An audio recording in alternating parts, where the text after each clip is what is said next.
Hello guys, আমি সৈকত, আমার মেয়ে মোমো।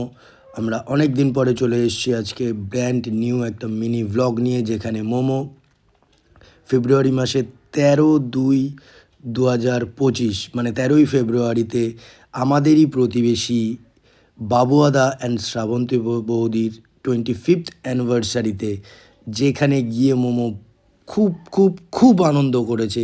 মোমো ঢোকার সঙ্গে সঙ্গে দেখতে পাচ্ছ প্রবীর কাকু সব সময় মোমোকে খুব ভালোবাসে। বাবা যেহেতু প্রতিদিন সকালে ক্লাবে নিয়ে যায়, তাই জন্য প্রবীর কাকুকেও চেনে, কিন্তু যেহেতু ওর মার কাছে আছে তাই জন্য ও কারোর কাছে যাবে না। তাই জন্য প্রবীর কাকু ওর মার কোল থেকেই এন্টারটেন করার চেষ্টা করছে।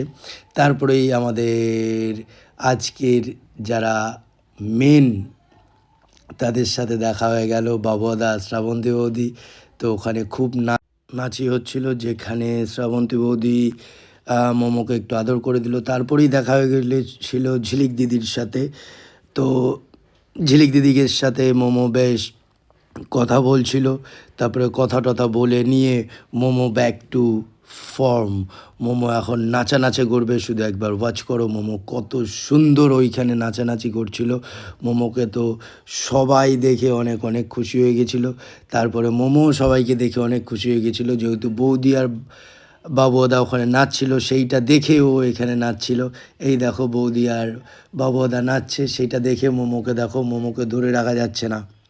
মোমো এত নাচানাচি করছে ওখানে। ওই দিনটা খুব খুব ভালো কেটেছে আমাদের মোমোকে নিয়ে একসাথে। তারপরে আমরা ওখানে ডিনার করে নিয়েছি। ডিনারের টাইমে আমাদের সাথে কেউ ছিল না, তাই জন্য আমরা শ্যুট করতে পারিনি। এখন আমরা বাড়িতে ফিরে যাচ্ছি। আর এরকমই কিছু ব্লগ দেখতে হলে এই চ্যানেলটিকে ফলো করে দিও। জানিও আজকের ব্লগটা কেমন লাগলো।